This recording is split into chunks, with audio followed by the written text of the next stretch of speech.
নমস্কার, আমি তরুণ ঘোষ। মার্কিন যুক্তরাষ্ট্রের সঙ্গে ভারতের যে ট্যারিফ যুদ্ধ লেগেছে সেটা কোথায় গিয়ে থামবে কেউ বলতে পারছে না। এখন এই আমাদের যে ওষুধের ওপরে, ব্র্যান্ডেড ওষুধের ওপরে 100% ট্যারিফ লাগিয়েছিলেন ডোনাল্ড ট্রাম্প, তার পরিবর্তে 3 গুণা লাগান লাগিয়ে দিয়েছে ভারত এবং চায়না। আপাতত ম্যাকডোনাল্ডের ওপরে 300% ট্যারিফ লাগানো হয়েছে। মানে ম্যাকডোনাল্ড ভারত এবং চায়নাতে যেখানেই বিক্রি করতে যাবে, যা দাম তার 300% দাম বেশি দিতে হবে বলে জানানো হচ্ছে। এটা আমাদের খবর নয়, স্বয়ং মার্কিন যুক্তরাষ্ট্রে টেলিভিশন আছে, সেই টেলিভিশনগুলোতে দেখানো হচ্ছে যে একটা বিরাট ক্ষতির মুখে পড়ছে, একেবারে আমেরিকা বিরাট ক্ষতির মুখে পড়ছে। কারণ ভারত এবং চায়না দুটো দেশ মিলিয়ে জনসংখ্যা হচ্ছে 280 কোটির ওপরে। সারা পৃথিবীর যা জনসংখ্যা তার থেকে বেশি। এখন 280 কোটি জনসংখ্যার ওপরে যদি ব্যবসাটা এরম ধাক্কা খায়, তাহলে ম্যাকডোনাল্ডের তো একেবারে ঝাঁপে লাঠি পড়ে যাবে। এখন আমাদের এখানে যেটা বেরিয়েছে সেটা আমি একটু খুঁজে পেতে বার করলাম। 300% tariff on McDonald. New reports in August and September 2025 indicate that India and China introduced a massive 300% tariff on American burger, including McDonald's. 50% এবং 100% ওষুধে তার রেসপন্সে হচ্ছে। India's tariff which come into effect on August 27, 27 তারিখ থেকে এটা ট্যারিফটা কার্যকর হয়ে গেছে, where a reaction to 50% tariff to former President Donald Trump imposed on Indian goods earlier that of the month. মানে এর আগে যে 50% ট্যারিফ বসিয়েছিল তার উপরে এটা করেছে। আমেরিকার চ্যানেলগুলো যেটা দেখাচ্ছে সেটা হচ্ছে China and India slab 300% tariff. Is this the end of McDonald in Asia? এশিয়াতে তো বটেই। এই ট্যারিফ যুদ্ধ কি এখানেই থামবে? থামবে না, আমার মনে হয় থামবে না।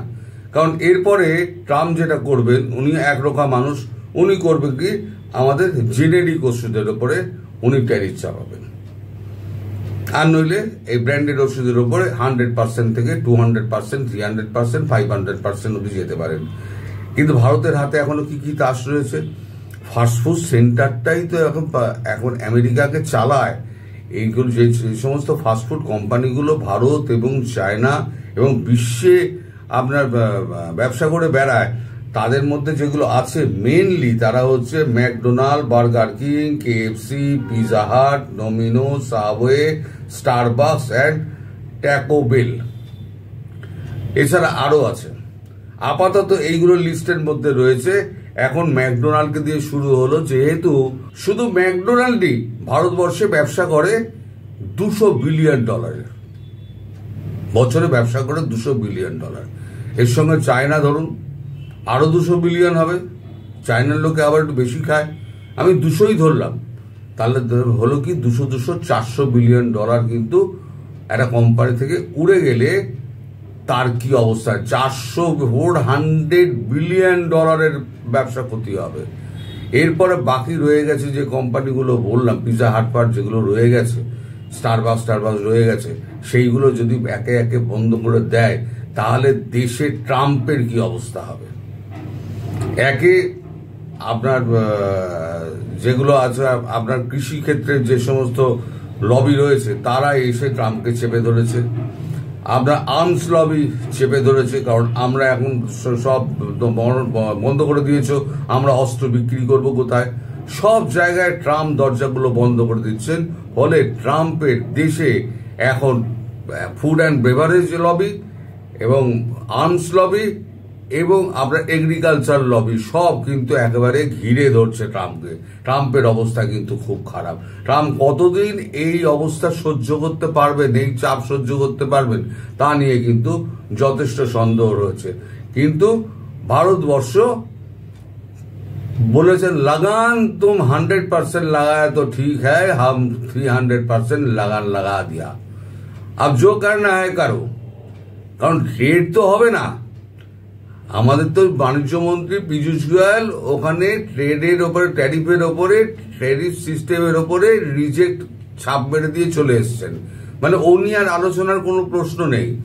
এইবার ট্রাম্প বাবুকে যেটা করতে হবে, একমাত্র পথ হচ্ছে, সেটা হচ্ছে মোদী বাবুর কাছে এসে বলা, নরেন্দ্র মোদী, যে আমার খুব ভুল হয়ে গেছে, এই আমি ট্যারিফ আমি প্রত্যাহার করে নিচ্ছি, ভারতের সঙ্গে আমাদের রিলেশন ভালো করতে হবে।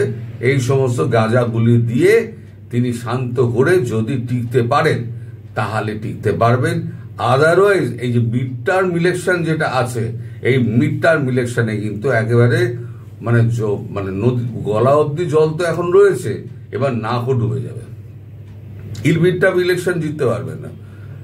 রিপাবলিকান দলের যা ক্ষতি করে দিলেন এবং আমেরিকার অর্থনীতির যা ক্ষতি করে দিলেন উনি, সারা বিশ্বকে একেবারে বিপরীতে দাঁড় করিয়ে তিনি একা নেতা সাজার শখ তার চেগেছে। তো এবার একা নেতা সাজার শখটা কি করে মেটায় সারা বিশ্ব, এটা এবার ট্রাম্প বুঝতে পারবেন। কারণ ইউরোপ অলরেডি হাত থেকে বেরিয়ে গেছে।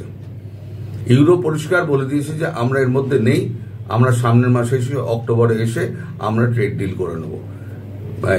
ইংল্যান্ড বেরিয়ে গেছে, ইউকে ট্রেড ডিল করে বেরিয়ে গেছে, চুপচাপ ট্রেড ডিল করে বেরিয়ে গেছে। এবার রইল অস্ট্রেলিয়া, জার্মানির এমনি অবস্থা খারাপ। জার্মানি বলে দিয়েছে আমরা ন্যাটোকে পয়সা দিতে পারবো না, তোমরা যা খুশি করো, ন্যাটো কোথায় কি করেছে না করেছে আমার দেখার দরকার নেই। এর মধ্যে তিনি আমেরিকা এবার ভয় পাচ্ছে যে সারা বিশ্ব তাকে এবার মারবে, বিশেষ করে রাশিয়া শুরু করবে, তারপরে মারবে চীন এবং ভারত।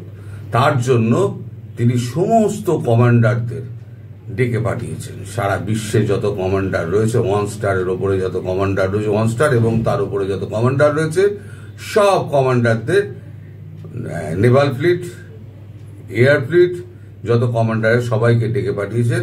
তার একটা কিছু আঁচ করতে পারছেন প্রেসিডেন্ট ডোনাল্ড ট্রাম্প। এটা এখন কোথায় গিয়ে দাঁড়ায় সেটাই দেখার। তবে এই যুদ্ধ এত তাড়াতাড়ি থামবে না। আমি একবার প্রথম দিকে বলেছিলাম এই ট্যারিফই কিন্তু ডোনাল্ড ট্রাম্পকে মারবে।